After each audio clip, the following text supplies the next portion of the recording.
सुप्रभात बच्चों, कैसे हैं आप सब। उम्मीद करती हूँ आप सब अच्छे होंगे। तो बच्चों, आज की कक्षा में हम पढ़ने वाले हैं अध्याय नंबर 15, जिसका शीर्षक है परिश्रम। तो बच्चों, इस अध्याय में हमें लेख दिया गया है। तो सबसे पहले हम पढ़ेंगे पाठ का परिचय। प्रस्तुत पाठ में परिश्रम के महत्व को समझाया गया है। जो व्यक्ति परिश्रम करता है वह सफल होता है।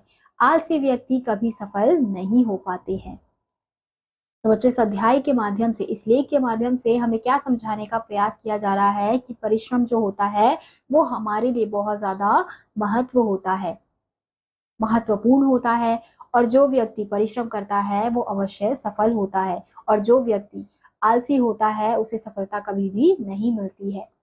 तो चलिए अध्याय को शुरू करते हैं। परिश्रम शब्द मेहनत का पर्यायवाची है। परिश्रम को सफलता की कुंजी भी माना जाता है। बिना परिश्रम के जीवन में सफलता प्राप्त करना असंभव है। परिश्रम के द्वारा संसार में धन, यश, सुख और ऐश्वर्य प्राप्त किया जा सकता है। सोते हुए सिंह के मुख में मृग अपने आप आकर प्रवेश नहीं करता। उसे मृग का शिकार करके स्वयं अपने मुंह में डालना पड़ता है। तो बच्चों, यहाँ पे हमें क्या बताया जा रहा है कि जो परिश्रम यानी जो मेहनत होती है वो सफलता की कुंजी होती है। और बिना परिश्रम के जीवन में सफलता प्राप्त नहीं हो सकती, वो बिल्कुल असंभव है। और परिश्रम के द्वारा ही संसार में धन हो गया, यश हो गया, सुख हो गया, ऐश्वर्य हो गया, सभी चीजें प्राप्त की जा सकती है। अगर अगर हम सोते हुए शेर को देखें तो वो भी क्या करता है, मेहनत करता है, परिश्रम करता है। अब अगर वो सो रहा है तो अपने आप मृग यानी कि जो हिरण, उसका जो शिकार होते हैं, वो अपने आप उसके मुंह में तो नहीं आते हैं। वो भी क्या करता है, उठता है, उनके पीछे भागता है, मेहनत करता है, परिश्रम करता है, तब जाके उस शिकार को अपने मुंह में डालता है। व्यक्ति को अपनी समझ शक्तियों द्वारा परिश्रम करना चाहिए।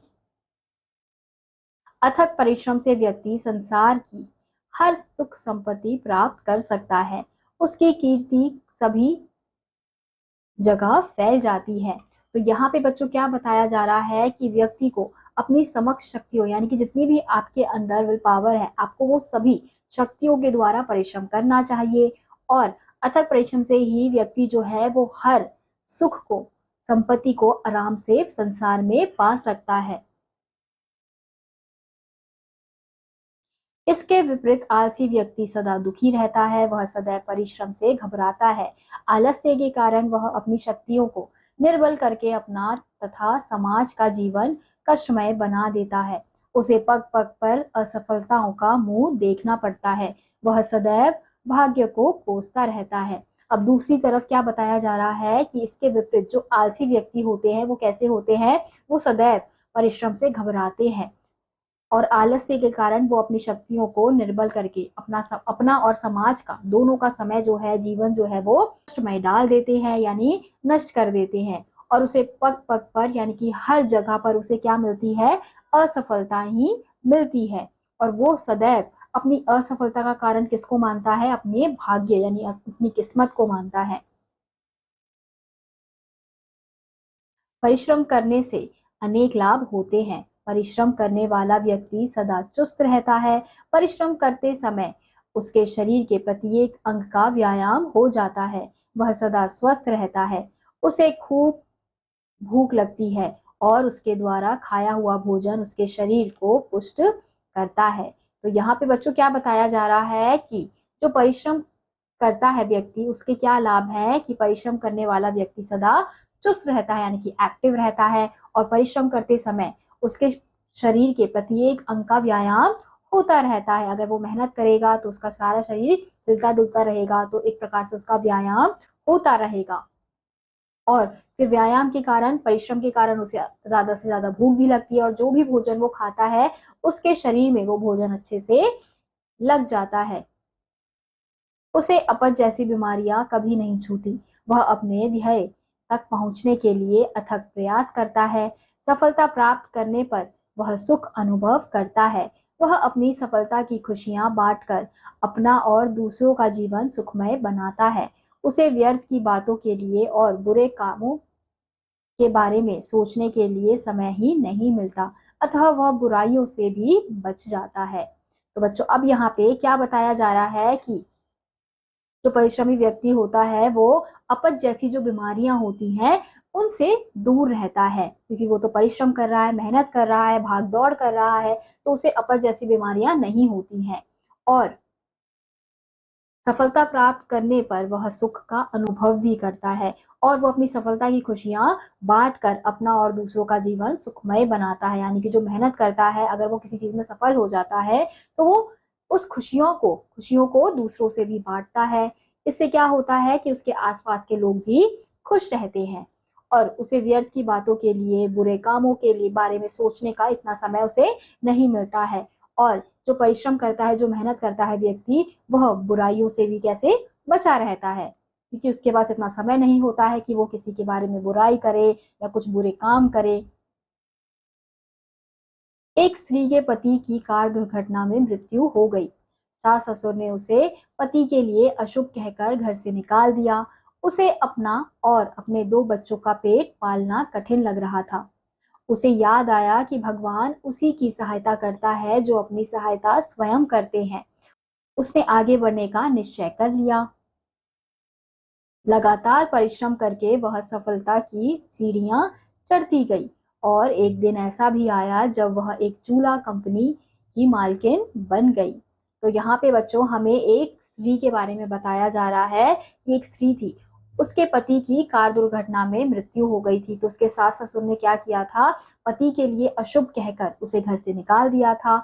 अब उसे अपना और अपने 2 बच्चों का पेट पालना था और उसके लिए काम बहुत ज्यादा कठिन था। लेकिन उसने क्या सोचा कि जो भगवान होते हैं वो उसी की मदद करते हैं जो खुद अपनी मदद करता है, यानी कि जो खुद मेहनत करना चाहता है, खुद सफल होना चाहता है, तो भगवान ऐसे लोगों की ही मदद करते हैं। तो उसने बहुत परिश्रम किया, लगातार परिश्रम किया और वो सफलता की सीढ़ियां चढ़ती गई, यानी कि वो धीरे धीरे सफल होती गई और तब जाकर वो क्या बन गई, एक चूल्हा कंपनी की मालकिन बन गई। तो बच्चों ये कहानी हमें क्यों बताई जा रही है, इसलिए बताई जा रही है कि अगर वो जो महिला है, अगर वो ये सोचकर बैठी रहती है कि मेरी तो किस्मत खराब है, मेरा भाग्य खराब है, तो इससे क्या होता, भगवान भी उसकी मदद नहीं करता, क्योंकि वो खुद कुछ नहीं करना चाहती है। लेकिन उसने क्या किया, उसने सोचा कि मैं परिश्रम करूंगी, मेहनत करूंगी और आगे बढ़ूंगी। अब दूसरी कहानी है। एक विद्यार्थी अंग्रेजी भाषा पढ़ने से डरता था। वह सदा अंग्रेजी के अध्यापक से डरता था और अंग्रेजी की कक्षा में 9-2-11 हो जाता था। एक दिन उसने सोचा कि उसके सहपाठी वैसा नहीं करते जैसा वह करता है। उसने देखा कि उसके साथी घर जाकर भी पढ़ते हैं और प्रतिदिन अपना गृह कार्य पूरा करते हैं। उसने भी उनकी तरह अथक परिश्रम करने का निश्चय किया। थोड़े दिनों बाद ही उसे अनुभव हुआ कि अंग्रेजी भाषा तब तक ही कठिन थी जब तक उसने उसे सीखने का प्रयास नहीं किया। उसने खूब परिश्रम किया और वह अंग्रेजी भाषा का विद्वान बन गया। अब जो बच्चों दूसरी कहानी है वो एक विद्यार्थी की है। तो जो एक विद्यार्थी है वो अंग्रेजी भाषा पढ़ने से बहुत ज्यादा डरता था। तो सदा वो अंग्रेजी के अध्यापक से डरता था। तो वो क्या करता था, जैसे ही अंग्रेजी की कक्षा होती थी वो वहां से क्लास से भाग जाता था। तो एक दिन उसने सोचा कि जो वो कर रहा है ऐसा कोई और तो नहीं कर रहा है, उसकी कक्षा में बहुत सारे बच्चे हैं, बस वही कक्षा से ऐसे भाग रहा है और कोई तो नहीं भाग रहा है। फिर उसने देखा कि उसके जो मित्र हैं, उसके जो सहपाठी हैं, वो घर जाकर क्या करते हैं, पढ़ते हैं, मेहनत करते हैं और फिर जो गृह कार्य है उसे पूरा भी करते हैं। तो उसने सोचा कि वो भी अब क्या करेगा, अथक परिश्रम करेगा। फिर थोड़े ही दिनों में उसने अनुभव किया कि जो अंग्रेजी से वो इतना डरता था, अंग्रेजी भाषा से जो वो इतना डरता था, वो तब तक ही कठिन थी जब तक उसे समझ नहीं आ रहा था, तब तक जब तक उसने समझने का प्रयास नहीं किया था। फिर उसने बहुत परिश्रम किया और आज वह क्या बन गया, अंग्रेजी भाषा का विद्वान बन गया। तो बच्चों इस कहानी के माध्यम से भी यही बताने का प्रयास किया जा रहा है कि मेहनत से आप कठिन से कठिन कार्य को भी सफल बना सकते हो। वास्तव में परिश्रम ही प्रकृति का नियम है। जो इस नियम का पालन नहीं करता वह कष्ट उठाता है। सूर्य समय पर उगता है और अस्त हो जाता है। नदियां बहती रहती हैं और सूखे खेतों एवं वनों को सींचती है। पेड़ पौधे, धरती, जलधर, पर्वत, वृक्ष आदि सब अपना कार्य करते हैं। पशु पक्षी भी प्रातः से साय तक अपना कार्य करते हैं। हमें इन सभी से शिक्षा लेनी चाहिए और अपने जीवन को सुखमय बनाना चाहिए। जो बच्चों पशु पक्षी होते हैं वो भी क्या करते रहते हैं, सुबह से शाम तक अपना अपना कार्य करते रहते हैं। कभी वो खाने के लिए उड़ते हैं, कभी वो घर बनाने के लिए इधर उधर जाते हैं, भटकते रहते हैं, यानी कि वो भी परिश्रम करते रहते हैं। तो हमें इन सब चीजों से शिक्षा लेनी चाहिए कि परिश्रम से ही क्या होता है, हमारा जीवन सुखमय बनता है। संसार के बड़े बड़े कार्य करने वालों के पास भी 24 घंटे ही होते हैं। वे इसी थोड़े से समय में इतना काम कर लेते हैं जितना साधारण लोग कई महीनों में नहीं कर सकते। लगातार परिश्रम ही उनकी सफलता का आधार है। तो यहाँ पे बच्चों क्या बताया जा रहा है कि जो संसार में लोग हैं, जो बड़े बड़े कार्य कर रहे हैं, तो उनके पास भी कितना समय होता है, 24 घंटे ही होते हैं दिन के। तो वो भी क्या कर रहे हैं, इसी समय में, इसी थोड़े से समय में वो इतना काम कर लेते हैं जितना कोई साधारण व्यक्ति कई महीनों तक नहीं कर पाता है। तो इसलिए कहा जाता है कि लगातार परिश्रम ही क्या होती है, उनकी सफलता होती है, क्योंकि वो क्या करते हैं, हर एक समय को अपना उपयोग करते हैं, मेहनत करते हैं, एक भी समय को ऐसे ही व्यर्थ नहीं जाने देते हैं। वे आलस्य को त्याग कर अग्रसर होते हैं और अपने लक्ष्य को प्राप्त करते हैं, यानी कि वो बिल्कुल भी अपने जीवन में आलस नहीं दिखाते हैं, आलस को त्याग देते हैं, तभी वो अपने लक्ष्य को प्राप्त कर पाते हैं। प्रत्येक व्यक्ति में अपार शक्ति छिपी होती है, वह अपनी इस शक्ति को पहचान नहीं पाता है। आलस्य और अज्ञानता के कारण वह अनेक कष्टों का सामना करता है। वह हर कार्य को कठिन एवं असंभव जानकर अवसर खो देता है और दूसरों को सफल होता देखकर हाथ मलता है। तो बच्चों यहाँ पे क्या बताया जा रहा है कि हर एक इंसान में अपनी एक अपार शक्ति छिपी होती है। बस फर्क क्या होता है कि कुछ लोग पहचान लेते हैं, कुछ लोग नहीं पहचान पाते हैं। कुछ लोगों में इतना आलस होता है कि वो सोचते हैं कि ये काम तो बहुत मुश्किल है, बहुत कठिन है, तो कष्ट का सामना ना करना पड़े, इसलिए वो क्या करते हैं, कठिन सोचकर उस काम को छोड़ देते हैं। और जो व्यक्ति आगे बढ़ रहा होता है, सफल हो रहा होता है, उसको देखकर अपना हाथ मलते रहते हैं। अतः मनुष्य को अपनी समस्त शक्तियों को अपने लक्ष्य को प्राप्त करने के लिए केंद्रित करना चाहिए, तभी उसे सफलता मिल सकती है। तो यहाँ पे बच्चों बताया जा रहा है कि मनुष्य को क्या करना चाहिए, जितनी भी शक्ति उसके अंदर है उन सबको एक साथ लाकर अपने लक्ष्य को प्राप्त करना चाहिए, तभी उसे क्या मिल सकती है, सफलता मिल सकती है। परिश्रम करते समय कई कठिनाइयां और बाधाएं भी सामने आती हैं। वे हमें आगे बढ़ने से रोकती हैं। ऐसी अवस्था में हमें निराश नहीं होना चाहिए।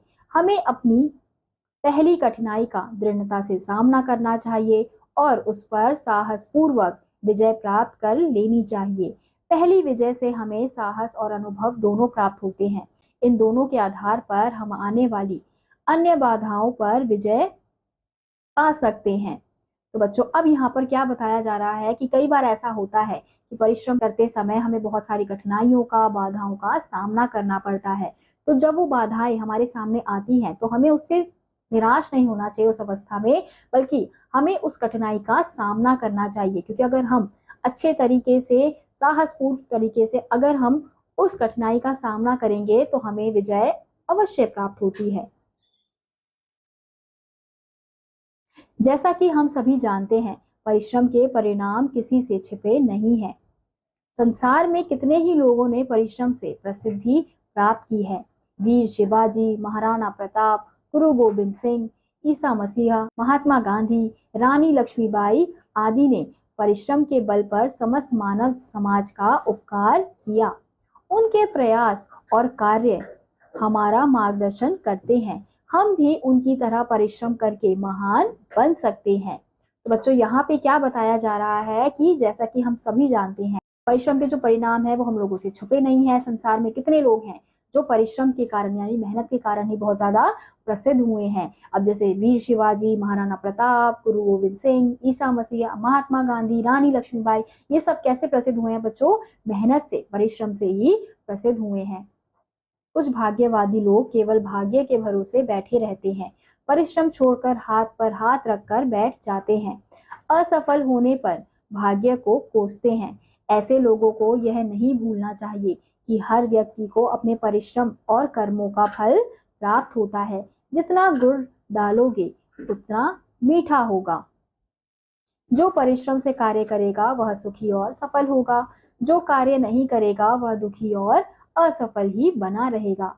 तो बच्चों, कुछ लोग ऐसे भी होते हैं जो भाग्यवादी यानी कि अपने भाग्य के भरोसे में बैठे रहते हैं कि हमारी किस्मत में होगा तो हमें मिल जाएगा, हमारे भाग्य में होगा तो हमारे साथ अच्छा होगा। तो ऐसा नहीं होता है। तो वो क्या करते हैं, भाग्य के अनुसार अपने परिश्रम को ही छोड़ देते हैं, इसलिए वो क्या होते हैं, असफल होते हैं। और जब वो असफल होते हैं तो वो किसको दोष देते हैं, अपने भाग्य को, अपनी किस्मत को दोष देते हैं। तो ऐसे लोगों को ये नहीं भूलना चाहिए कि अगर आप परिश्रम नहीं करोगे तो आपका कर्म जो है वो अच्छा नहीं होगा। अगर आप परिश्रम करोगे तभी आपका जो कर्म है वो अच्छा होगा। अब जितना गुड़ डालोगे, यानी आप जित किसी चीज में अगर गुड़ डाल रहे हो, मीठा डाल रहे हो, तो जितना आप गुड़ डालोगे उतना ही आपको मीठा लगेगा। तो जितना आप मेहनत करोगे तो सफलता आपको उतनी ही प्राप्त होगी। कुछ लोग खाते समय झूठा भोजन छोड़कर अन्न को बर्बाद करते हैं। उन्हें यह कभी नहीं भूलना चाहिए कितने परिश्रम के बाद यह खाना उनकी थाली तक आया है। सबसे पहले किसान हल चलाकर बीज बोता है, खेतों को पानी देता है और खेतों की रखवाली करता है। फसल पकने पर वह उसे काटता है और तैयार करके मंडी में लाता है। माता पिता उस गेहूं को खरीद कर घर लाते हैं, फिर साफ करके चक्की में पिसवाते हैं। माँ आटे को छान कर उसमें पानी डालकर उसे गूंथती है और चकले पर बेलन से रोटी बेलती है। फिर आग जलाकर तवे पर उसे पकाती है। वह रोटी को घी लगाकर थाली में परोसकर बालक को देती है। ऐसा ही परिश्रम सब्जी के लिए भी किया जाता है। अतः हमें परिश्रम करने के साथ साथ दूसरों की मेहनत और प्रयासों का सम्मान भी करना चाहिए। तो बच्चों, अब यहाँ पर क्या बताया जा रहा है कि कुछ लोग क्या करते हैं, अगर उन्हें लगता है कि ये जो भोजन है वो क्या करते हैं, अगर उन्हें भोजन नहीं खाना, झूठा खाकर बिल्कुल छोड़ देते हैं और वो अन्न जो है वो बर्बाद हो जाता है। लेकिन उन्हें ये याद रखना चाहिए, उन्हें भूलना नहीं चाहिए कि ये जो अन्न है जो आपकी थाली में परोसा गया है वो यहाँ तक आने में उसको कितनी मेहनत लगी है, कितने लोगों की मेहनत इसके पीछे छिपी हुई है। अब जैसे जो किसान है वो हल चलाता है, बीज बोता है, फिर खेतों को पानी देता है और खेती की रखवाली करता है, फिर फसल पकने पर उसे काटता है, फिर जाकर मंडी में बेचता है, फिर माता पिता उस गेहूं को घर लेकर आते हैं, फिर उसे साफ चक्की में पिसवाते हैं, फिर वो आटा जो है माँ जो है वो उसे छानती है, उसे गूंथती है पानी से, फिर उसे चकले और बेलन में बेलती है, फिर आग जलाती है, उस रोटी को सेकती है। यानी कि बताया जा रहा है कि जो अन्न हम एक झटके में, अगर हमें पसंद नहीं आता कुछ तो हम उसे ऐसे ही फेंक देते हैं, बर्बाद कर देते हैं। तो हमें ये याद रखना चाहिए कि वो जो अन्न है वो आपकी थाली में बहुत लोगों की मेहनत से आया है। तो आपको इस प्रकार से भोजन बर्बाद नहीं करना चाहिए, क्योंकि अगर हमें क्या बताया जा रहा है कि अगर हम मेहनत कर रहे हैं तो हमें जो दूसरे लोग मेहनत कर रहे हैं उसका भी सम्मान करना चाहिए। हमें ये नहीं भूलना चाहिए कि दूसरे की मेहनत भी मेहनत होती है। तो बच्चों, इस अध्याय से क्या सीखा? परिश्रम ही सफलता की कुंजी है। हमें दूसरों के परिश्रम और प्रयासों का सम्मान करना चाहिए।